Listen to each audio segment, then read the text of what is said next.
Korang pernah tak rasa nak plan next holiday tapi bila search online, makin pening sebab terlalu banyak pilihan. Nak kena check hotel lagi, itinerary mesra keluarga lagi, restoran halal lagi.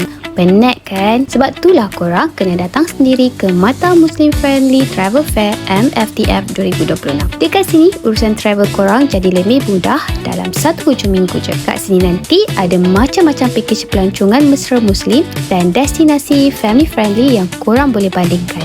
Yang paling penting, ada expert travel consultation yang boleh bantu korang pilih package yang sesuai. Ada banyak promosi eksklusif dan travel deals yang korang boleh explore. Best sebab boleh terus tanya details, compare harga, check itinerary dan plan ikut bajet korang nanti. Jangan lupa juga follow @mata_mftf dekat IG, TikTok dan atau Mata Muslim Friendly Travel Fair dekat Facebook untuk update terkini. Jom kita jumpa dekat MFTF 2026 dekat WTC KL pada 4 hingga 5 Julai 2020. Apa lagi? Jumpa di sana.